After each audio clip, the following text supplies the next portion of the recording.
Welcome back, everybody. This is Todd Sylvester with the Todd Sylvester Inspires Belief Cast with another amazing guest today. You're going to be blown away by this person's story. Her name's Tiffany Barnes, and I'd like to welcome you. Thanks for being here. Thank you for having me. Yeah, I'm excited for our listeners to hear your amazing story of overcoming some very, very difficult hardships and how you've turned that into just spreading light to the world and the things that you're doing. And it's going to be amazing. I need to thank Veracity Networks again for their sponsorship. And then I want to thank the viewers and for everyone participating in this. Thanks for sharing this. It's really getting us in a place that we're getting some traction and people are really are being inspired and changing their lives. So this is going to be no different. And so anyway, thanks for being here, Tiffany. Absolutely. She's, like I said, lived an amazing life. When she was younger, she was actually the second person at the time in Utah that had been emancipated by her parents. So for those that don't even know what that means, explain that. Sure. So basically what it boils down to is I legally divorced my family, and that was because of circumstances that were taking place in my home. Right. By the time I was 13, I had suffered all forms of abuse. So physical, sexual, emotional, you name it. Wow.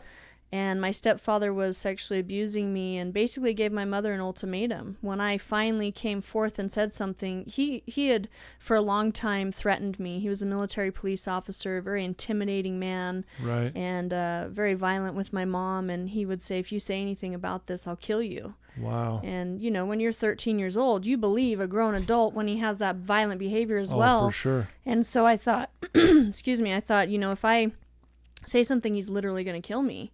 And there was a moment, my mom never took any stock in my life. And she came to me one day and said, what's going on? And I acted dumb. And I was like, I don't know what you're talking about. And long story short, what it boils down to is she was so persistent about it and asking me that I finally said, this is what's happening. And he denied it and gave her an ultimatum and said, it's your daughter or me. And so she kicked me out. Really? Had a yard sale, sold my stuff right in front of me. Which was like devastating alone being kicked out. But why would you sell my stuff right in front of me? And that's how the emancipation came about. Okay. Was because I didn't want her to say I was a runaway or anything like that. She'd tend to be kind of a vindictive person. Manipulate whatever situation to make. Right. Did you have brothers or sisters that were going through some of the same things? Yeah, I'm the oldest by quite a bit, actually. My youngest sibling is, I believe, 12 years younger than me. I have two brothers and a sister. And both of my brothers have mental disabilities. My mom did drugs when she was pregnant with them. Oh, okay. And so when I left home, my youngest brother and sister didn't really realize they had a sister. I mean, they knew they did, but they didn't get to know me. They were still in diapers and little. And, I wish my mom would have stopped it with me, because if she had, my little sister wouldn't have gone through it. Oh, wow. Okay. So, well, how did you even know at that age to be able to divorce your parents and get away from that situation? How did you know that? What did someone come in and help you out, or? Yes, a social worker. Oh, okay. So what I did is I took a little garbage bag full of things that I had left, clothes and things like that. And I had a Tootsie Roll bank. Remember those that had the little slit on the top? Yeah. And I had a couple bucks in there, jumped on the UTA bus and took it to Layton, Utah, where my dad lived, my biological dad. And, he was doing what he could to kind of support me, but I was a latchkey kid. Okay. And I became suicidal and anorexic, and I realized it was time to reach out and get some help, because I was either going to die because I didn't want to be here anymore, or I needed to change it. And so that's when I reached out to the social worker and said, here's where I'm at, here's my frame of mind. And he took me through 2 years of very extensive counseling. Right. And at the end of that, it was when I was 15, and he said, where do we go from here? We could put you in foster care, which I didn't want to do. Yeah. And he said, or we can try what's called an emancipation. I didn't even know what that word meant. Sure. I didn't know what the process would be. But once he explained it to me, I thought, well, what's the worst that can happen? The judge says no, and then I'm still back to where I am now. So we went for it. And I was one of the, second cases in the state to be awarded that. Yeah. Really? Wow. So after that had happened, let's talk about, like you said, at 13, 14, 15 years old, going through all of this scary time, traumatic time. Yes. Let's talk about kind of what was going on in your mind as you're going through this process. I think the hardest thing for me, and the reason why I became so suicidal and anorexic, was number one, I was always told by my mom that I was fat and I was ugly and I was a piece of garbage and all these things. And so I had a poor self-image as it was, but I was so depressed that I just wasn't eating. And the other part to that was the person who brought me on the planet doesn't want me.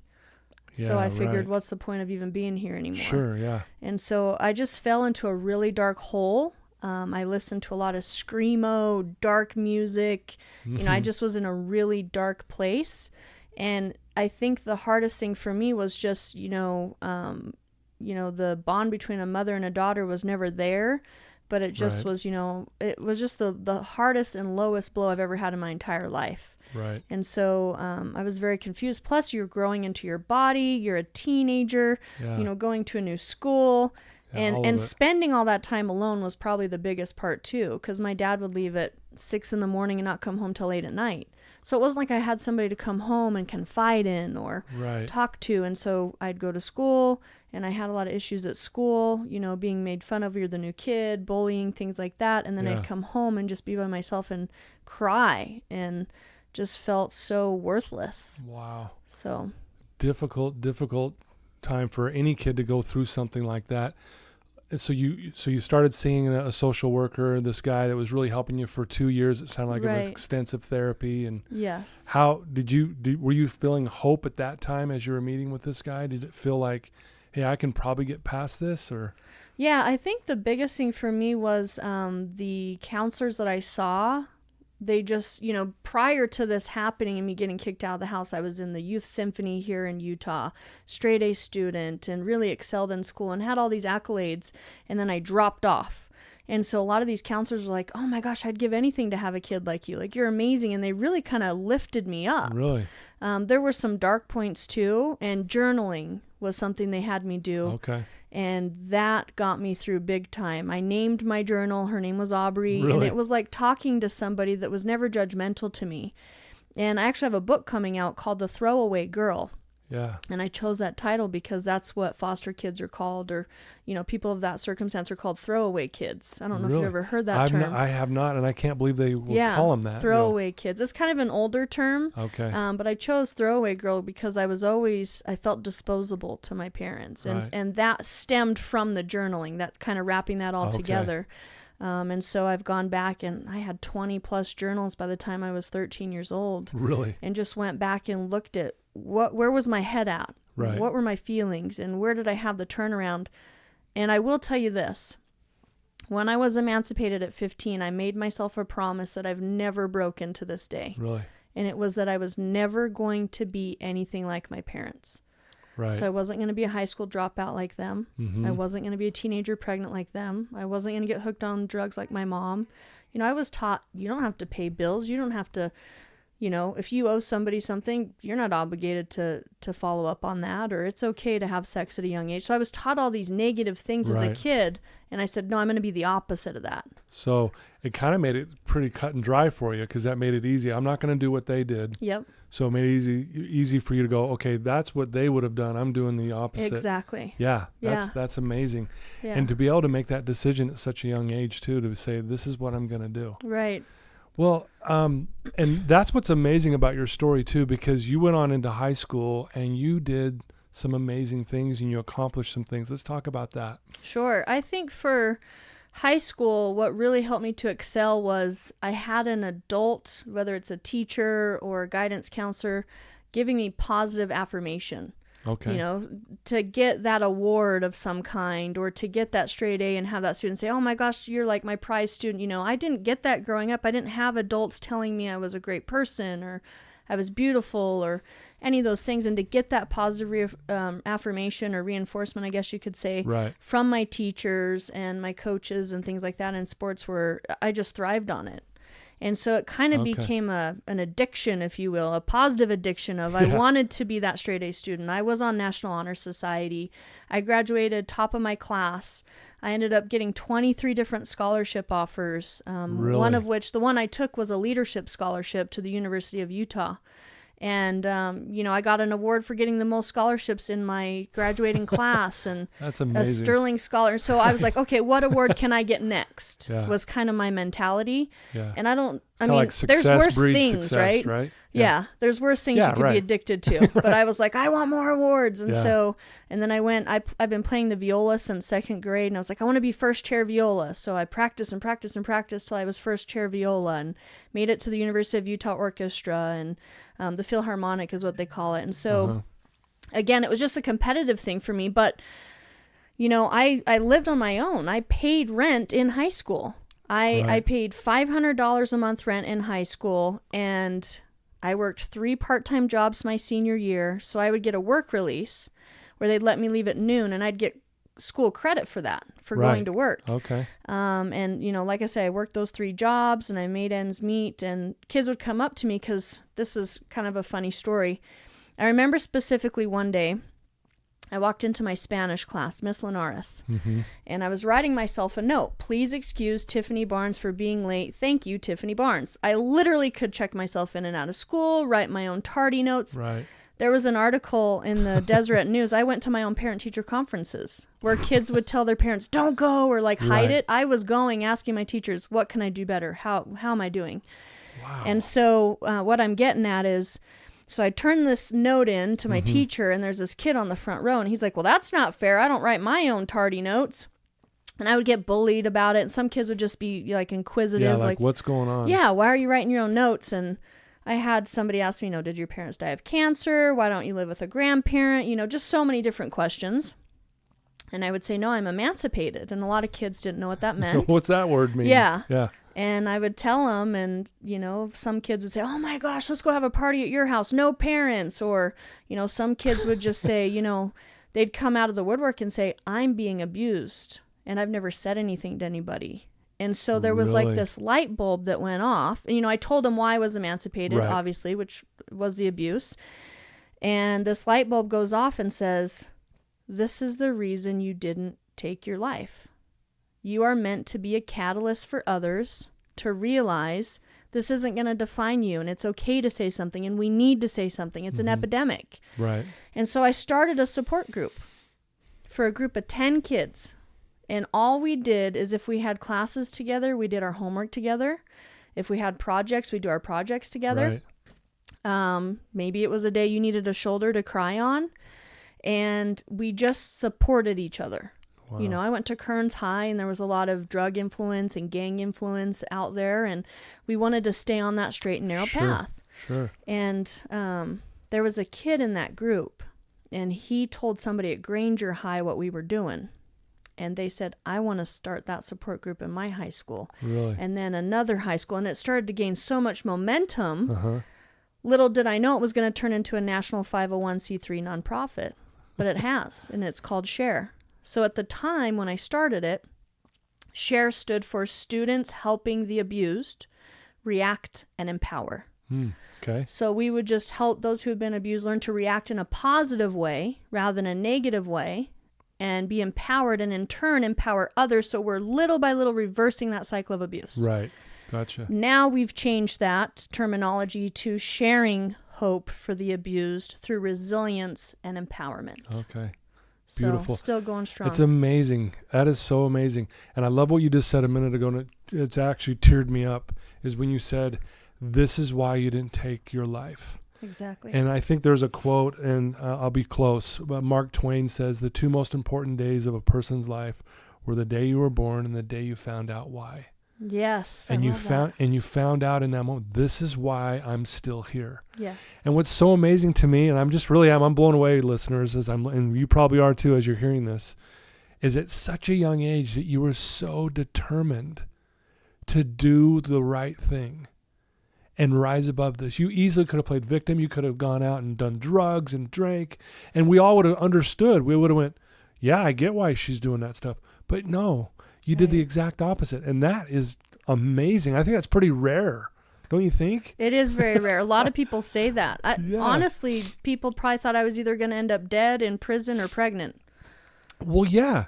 And then we would all understand, though. We'd go, God, look what she had to grow up in and what she went through. So we understand it.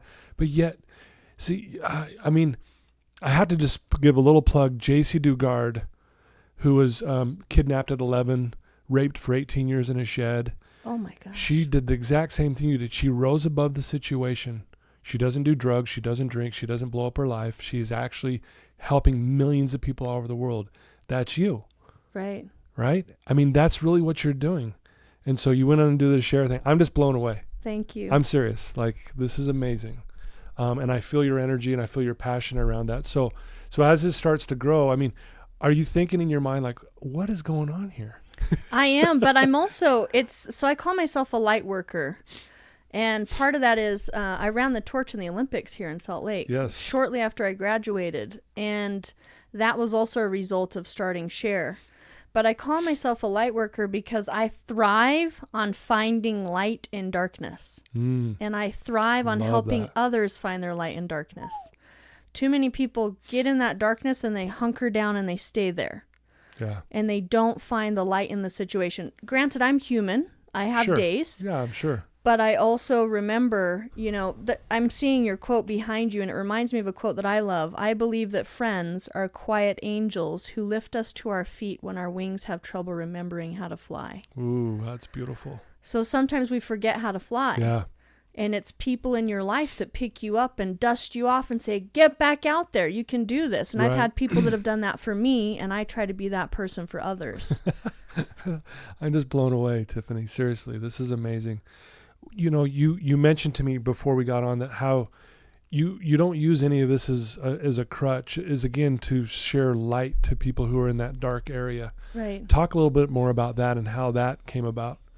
You know, I don't know specifically when I decided that's, you know, the term I was going to use, but I always say I choose to use my past as a stepping stone rather than a crutch. Right. And I think it's because, you know, so often people go through anything in life and they just say, woe is me, and play the victim and all these things. And it's just not me. You know, I've been asked this question so many times, like, how did you, why did you, how did, you know, so many, how, what, where, why, all that.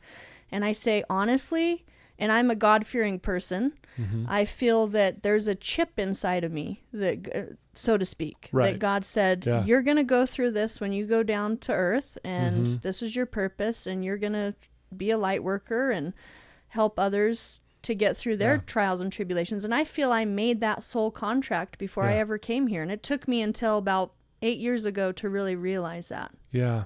And I know we've touched on this already in your story, but there was a time in your life you were thinking about, I just want to be dead. I want to end my life. Yep. Do you remember, was it a gradual shift through just that process of meeting with the social worker and things like that?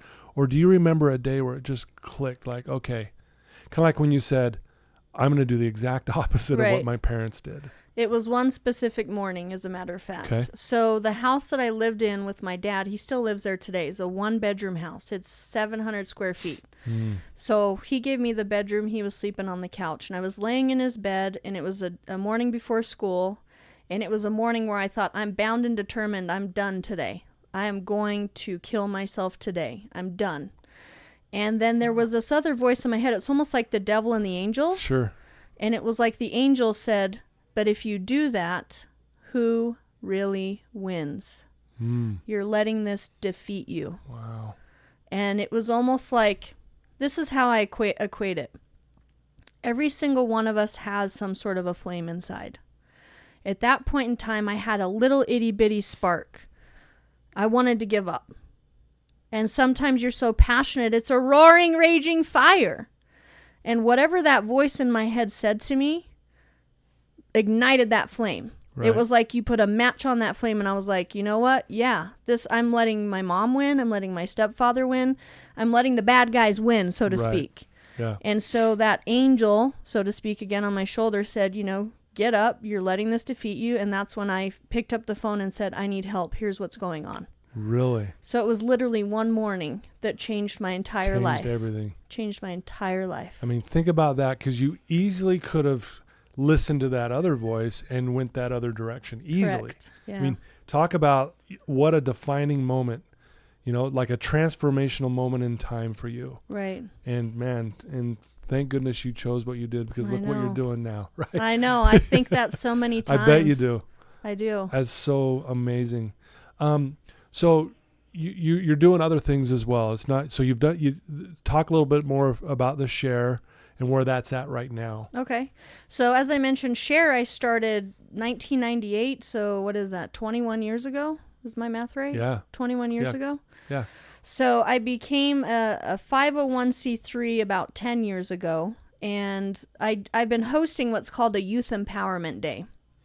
So that's here locally in Salt Lake City. This year we did it at Wheeler Farm.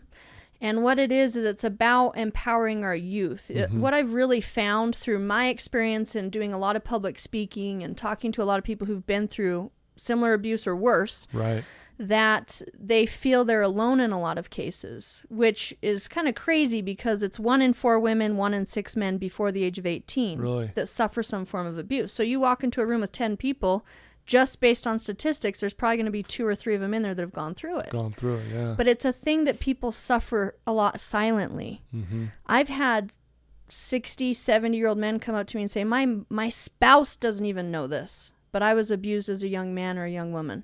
And for some reason, they felt compelled to tell me about it because I shared my story. Yeah, they feel safe around you. Like, man, look what she went through, and here she is being brave, talking about it. It probably gives them, like, I need to say something. But it's just so mind-blowing to me. They've carried this darkness with them 70 years, maybe not 70 years, 50 of the 70 years, or however long it was, in their body and never said a thing about it. Their kids didn't know. Their spouse didn't know. And it's got to be something that, I mean, there's so many different ways it can affect a person. But anyways, what I'm getting at is I'm trying to start with the youth. And that's why I started this Youth Empowerment Day. And what it is it's for 10-year-olds to 18-year-olds. Now, if it's a 9-year-old or 19-year-old, we're not going to be super strict on it, but that's kind of our age range. Your range, yeah. And what we're doing is we come together, and it's a safe place where people who've gone through any sort of an adversity can come and find that camaraderie saying, oh my gosh, you've been through something too, and you've been through something too, and, you know, I'm not alone. And it's really empowering to see. You know, we had sumo suits this last time, and the reason we did that is I don't know if you've ever been in one of those sumo suits, but they're hard to get up once you've fallen down. It looks like it. I've never been in one, but it's about, that's how abuse is, and that's how life is. Makes sense. You know, you get knocked down and it's hard to get back up. But guess what? We had volunteers there lifting these kids back up in these sumo suits, kind of like, you know, there's symbolic people around you. People helping them. Yeah. And we did an art contest. We're actually going to be displayed in the Davis Conference Center in next May. Oh, okay. So we'll have a big thing there in the lobby showing what empowerment and resilience means to these kids. So I'm also working with elementary school kids, but I'm really focusing on that 10 to 18 because that's where I've seen that affects them so heavily. Right. And, you know, it's just been really amazing to see. We partnered up with the Fathers and Family Coalition of Utah. They came and brought their food truck out. Nice. And then Kindness Revolution, which I've talked to you about before the show. We did something there as well. Talk a little more about that, the Kindness Revolution. Sure. I think that's really neat what you're doing there. So the Kindness Revolution is actually a national 501c3. I didn't create it, but I am running the Utah segment of it. And I was asked by the people who created it to run it. And what it is it's about spreading kindness. You know, there's not enough kindness in today's world. People compare each other to, yourself to another. And there's so much bullying. You know, I went and spoke at Stansbury High School a couple of months ago. And the statistics of suicide for that high school is just staggering. It's crazy how many kids are taking their lives right now. And a lot of that has to do with social media. Yeah. So what we've done is we've created these bracelets, and I'm wearing one today, and it just says the Kindness Revolution, and this one says it's cool to be kind. Right. And just kind of reminding people that we need to spread more kindness. And so what you do is we give out 2 bracelets per person, one to wear, one to share. So when you catch somebody in an act of kindness, you give them your bracelet and say, thank you for your act of kindness. I want to give you this bracelet to say thank you. And then when they see somebody do an act of kindness, they pass their bracelet on and so forth. Very cool. It's just creating a movement, to spread kindness. I love it. I agree. I mean, I think if there was more kindness in the world, things would be so much better. And I know we say that a lot, right? But you're actually doing something to make a difference in that area, you know? Right. And so, we got a little moth flying around here. I was like, what is that? It's our guest. Yeah. So, as you do this, I mean, you're doing a lot, and you're also an empowerment coach. Correct. So let's talk a little bit about that as well and what that looks like for you. So for the last 15 years, I have been gone 40 plus weeks a year traveling, speaking on real estate stages. That's actually, I was a millionaire at 28 years old, which based on my past, you would have never guessed that happened. I have a really extensive real estate portfolio, and I had somebody who was a millionaire who took me under their wing, and I worked for free for 6 months just to be a part of just to learn. Yes. Right. And got my first transaction done. I made $3,000. Next one I made 4. Next one I made another 3. And I thought, oh my gosh, this is pretty cool. You're like, what? Yeah. So then I started to pursue it more. And that's what's been my life the last 15 years. Okay. And the guy I was working with traveling, so I'd get up on stage and teach people how to become a real estate investor. But I started to see that his moral compass didn't align with my moral compass. Okay. And so I left last May. Oh, really? And so for the last year and a month or 2, I've just been doing a ton of soul searching. And I've realized that my passion and my purpose is to help people who've been through abuse, but also empower people. So I have a ton of experience speaking on stages. I thought, why don't I turn that around and start speaking to women who've been through some form of abuse and tie it into real estate. So what I'm doing right now is I'm working on building transition homes. So it could be like a 4-plex or a 6-plex. When a woman gets out of a women's battered shelter, this could be a home where everyone in each apartment has gone through the same thing. They're also trying to transition. Oh, gotcha. And we're working with Dress for Success to show them, how to become business owners or how to interview for jobs and things. Because a lot of times they've been repressed and never were able to do that for their family. Right. And so we're trying to empower them to become business owners. Maybe they want to learn how to do real estate and get into that. And so I'm trying to tie the two together, but really with this empowerment coaching, the business I started is called Light Your Flame Within. And the reason I called that is because, number one, if you'll remember when I said I ran the torch, the theme was Light the Flame Within. Okay. So it's kind of a play off of that. Gotcha. Okay. But I want to show people how to ignite their flame and be empowered, whether that's being a business owner, being a homeowner, just loving who you are when you look in the mirror. Because I know I didn't at one point, And so I've been speaking on stages like the Energy Healers Conference. Yeah. I just spoke to a bunch of women at that who want to learn how to be resilient and feel empowered in all areas of their life. Wow.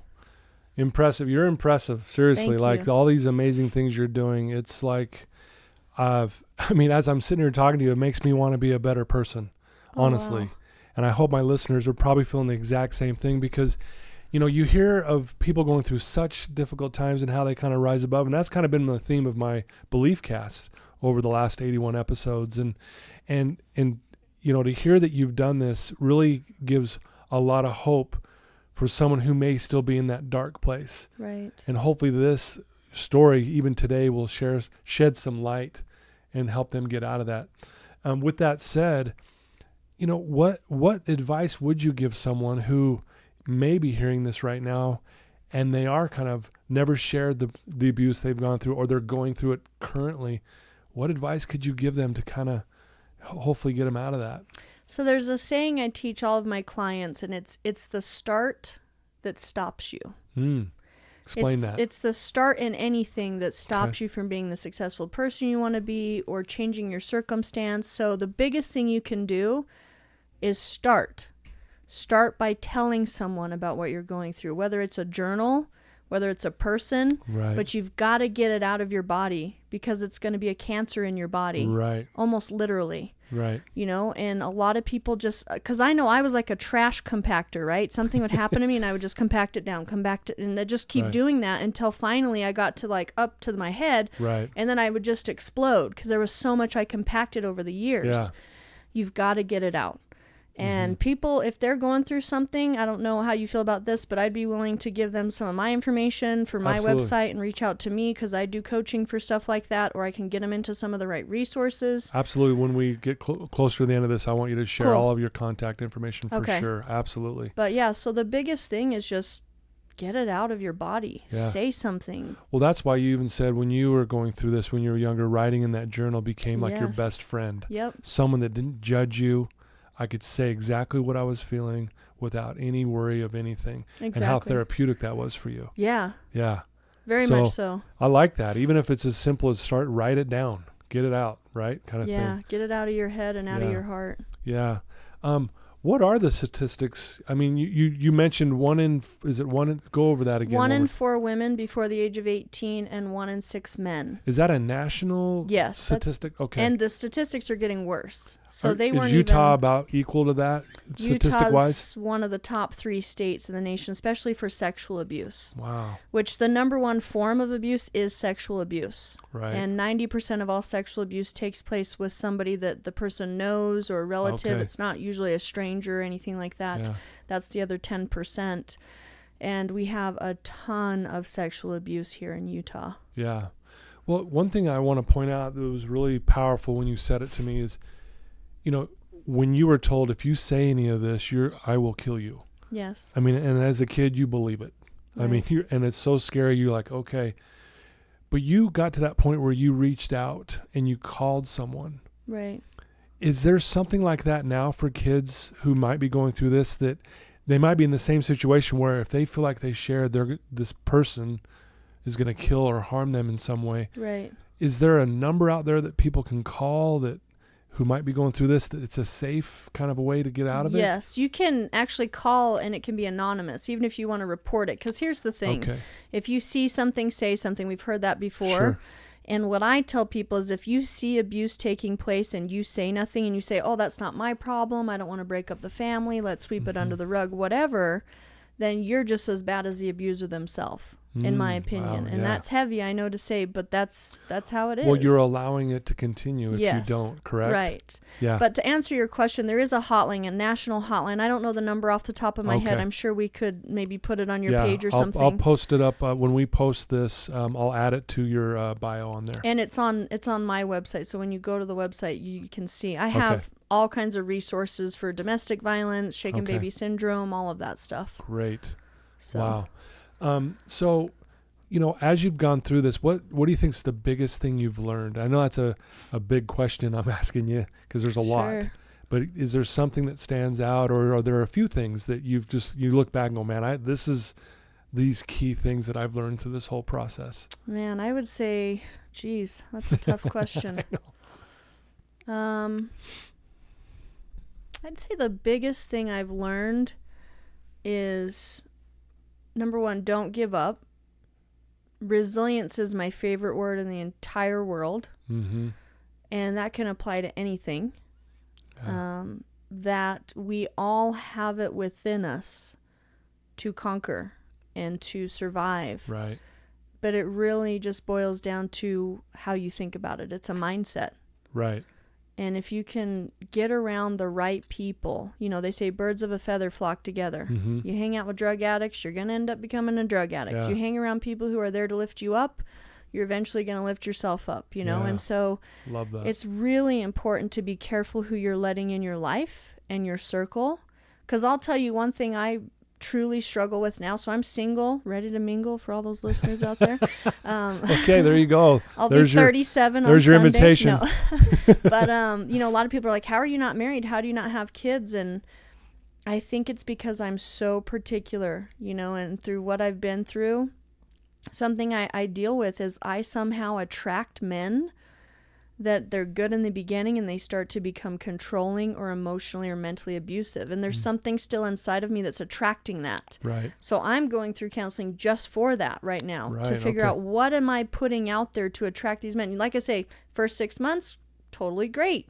And then all of a sudden it's like a switch or something, Okay. So it's just really very important to be careful who you're letting in your life. That's a good point. And to be, very conscientious well, of that. again, you're doing all these great things, but at the same time, you're still you're human, like you said. You're going through challenges still, and sure. But I love how you just keep working on it. Yeah. Like a lot of people, including myself, I'm thinking, God, you go through all that, it'd be easy to just give up. Right. And here you are. You would think, okay, everything should be hunky dory, but you're still going through something around this issue. Yeah. But again, it shows how when someone goes through something early on in life, how that can continue and affect you years and years later. Right. It's always a work in progress. Yeah. I'm not going to say it's rainbows and roses. Right. But 99% of it is mindset. Yeah. You guys hear that, listener? 99% is mindset. Yep. Right? We have a little thing on the wall here that says mindset is everything. It's a goldfish with a shark fin on. Yes. And it really is, and I agree with you. It's one of the things I teach my clients too. And I, help them overcome their addictions and limiting beliefs that have held them back in their life. Right. Is let's change the mindset. Let's change the way we think. Let's Right. change the story we're telling ourselves about ourselves. And that's kind of what you've been doing through this whole thing. Absolutely. Right? Yep. That's amazing. Thank you. What other ideas and thoughts and things and projects are you looking at doing? And, what are your future goals? What do you want to do? So I think the next biggest thing on my plate is my book. So I started writing that. Do you know Dan Clark? Yes, I do. Wrote in Chicken Soup for the Soul. Uh-huh. So I was giving a presentation when I was 18 years old, and he was in the audience with his wife. I didn't know who he was. Right. And he says, hey, people come up to you after you give presentations, and he said, hey, I want to take you to lunch. I'm like 18 years old. All right, free lunch, I'll go, He takes me out to lunch and passes this stack of books my way, which were all his books, which I didn't know at the time. And I'm like, what are these? And he said, oh, these are books that I've written, and you need to write a book about your life. And I kind of chuckled. I'm like, yeah, right. I don't need to write a book about my life. Right. But it really resonated with me after a while. I thought about it, and we had more conversation during lunch, and he says, if you write it, I'll help you publish it.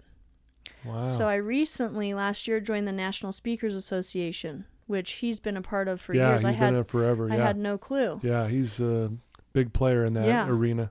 I'm sitting there. We were meeting at the Doty Center over at the IHC building, and I'm coming out of the bathroom, and walking up the hall is Dan Clark, and I just stared at him for a minute, and he recognized me 18 years later. Wow. And he was like, Kearns High.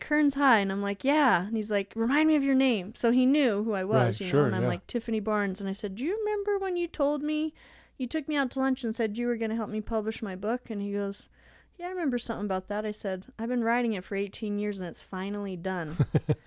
So I'm ready to take you up on that. Take you up on that, So that's where we're at right now. We're in the final stages of it. Very cool. What's the name of the book again? The Throwaway Girl. The Throwaway Girl. And when do you have a launch date in mind that we can tell our listeners? I don't have a launch date. It'll probably be spring of next year. Okay. I have a list of about 2,000 people already that want the book. Nice. So if your listeners are interested in that, once I give out some of my contact information, they can reach out to me and we can get some pre-orders on there. Yeah. Wow. Well, your story is amazing. It's mind-blowing what you've been through, but even more impressive is how you've handled it. Thank you. I mean, it really is. And I'm sure you've heard this before. But the world needs more people like you because, and like you said earlier in your story, how this is why I knew I wasn't supposed to take my life. Right. That stood out to me more than anything you've said, because I really do believe you're here for a reason. It's one of the things I teach my clients, that life happens for a reason. Right. Life happens for us.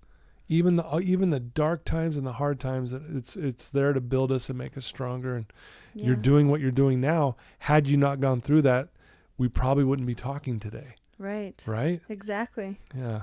So is there any contact at all with your parents at this point? Do they know what you're doing? Do they see this light going, oh my gosh, that's Tiffany?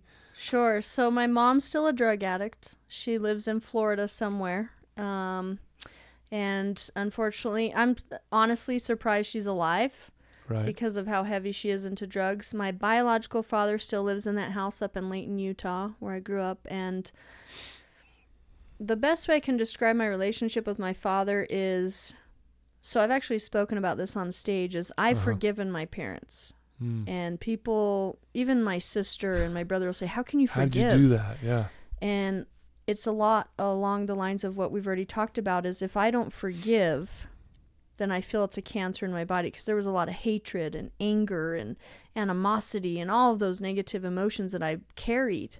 Right. And it was eating me up inside. So finally, even my stepfather, who was, I never mentioned this, he went to prison for molesting me and my sister. We actually finally went. Oh, you didn't mention that. Once I found out. So kind of a long story short, right after I graduated high school, I said, I want to find my siblings, because there was this large gap when I left home. So 15, 13 to maybe 21 or 22, I had no contact at all. Mm-hmm.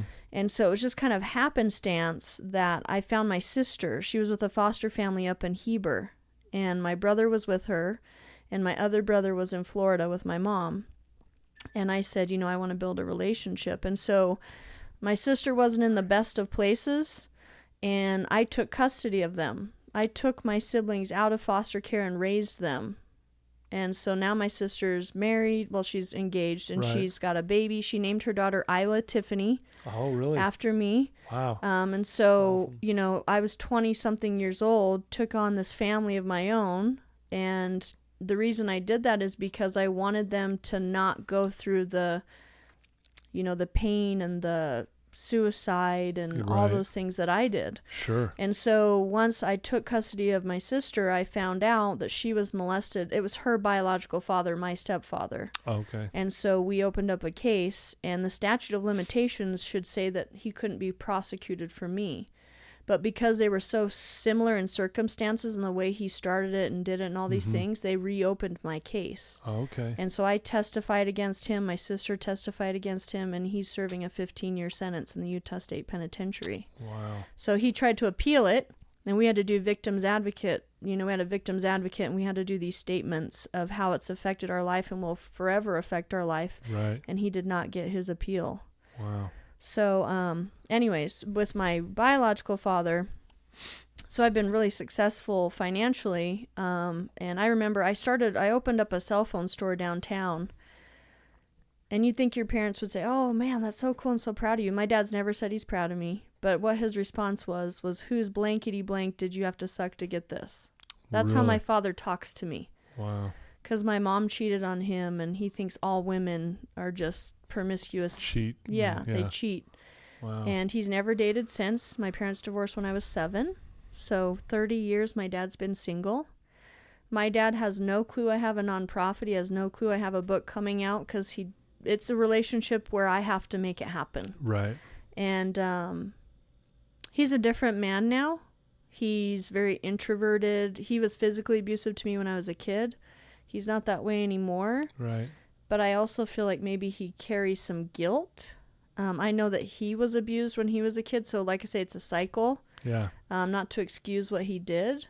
But to answer your question, the relationship with him is because I make it a relationship. Wow. And, again, work in progress. I'm just waiting for that day he tells me he's proud of me. It might be he's on his deathbed. Yeah. And he doesn't tell me he loves me or anything like that. Well, and I would say even if he doesn't, deep down to his core, he is, because I would imagine if he didn't, it was just because he's probably scared to admit that. Yeah. You know what I mean? Yeah. So, how could he not? Look at what you're doing. You're amazing. And you really are a light to this world. And we're so grateful that we have you in this world. Thank you. And especially those who are going through abuse, who can learn from you, who can be taught by you, who can be coached by you, and to see the light in their own lives. And think about that. What a great business that you have just in that. Right. Right? It's so, I'm like, wait, I get paid to do this? Right. It's crazy. Yeah. They say find something you love to do.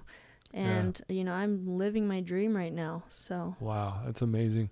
Well, one last thing, is there, any advice that you could give someone again that's listening to this, that's like, okay, and maybe give us your contact information, if whatever you're comfortable with, and how they could reach out to you, get on that book list, and see your website. My advice to your listeners, and I know you call yourself the Belief Cast. Number 1, believe in yourself. Have the right mindset. It's the start that stops you. And don't be afraid to say something. Wow, I love it. I always say speak up even if your voice shakes. And my podcast is called the Speak Loud Podcast for that reason. I love it. Is I want people to speak loud and tell their story. And, if any of your listeners are interested in listening to that, it's only got 4 episodes, but it's speakloudpodcast.com. Okay. I also have, for my nonprofit, is sharethemovement.org. Okay. And if they want to contact me personally, they can find me on Facebook under Tiffany Barnes, or I also have a website, CoachTiffanyBarnes.com. Beautiful. Well, listeners, if you know of anyone who's struggling, going through this, or if you are personally, please reach out to Tiffany. Please, like she said, it's the start that stops you. Just, even if your voice shakes, say something. Yes. Such a beautiful way of saying that. And because I'd imagine how scary that could be, especially like your story where you felt like you could get killed if you said anything. Talk about your voice shaking, Right. Having that belief that you're going to get harmed in that way. I can't thank you enough for being willing to sit down with me and share your story. I'm inspired by you, and I know my listeners will be as well. Thank you. I'm so glad that we connected. It's funny how we connected. I had another guest on this podcast who had been through some abuse. You reached out.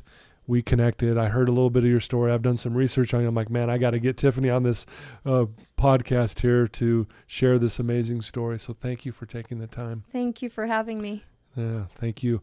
Well, there you go, listeners. Another amazing Belief Cast. Once again, this world is full of amazing people, and Tiffany is one of them. She really is a light. Thank you for all your support. I pinch myself too, like I can't believe I get to do these kind of things in my life. And so I'm grateful for what I've been through in order to be in a position to do this. So there you go. And again, once again, thanks to Veracity Networks. Thanks to you listeners. Keep sharing and keep believing in yourself. Like Tiffany said, believe in yourself, write it down, speak up, and get help and never give up. So there you go. Thank you so much.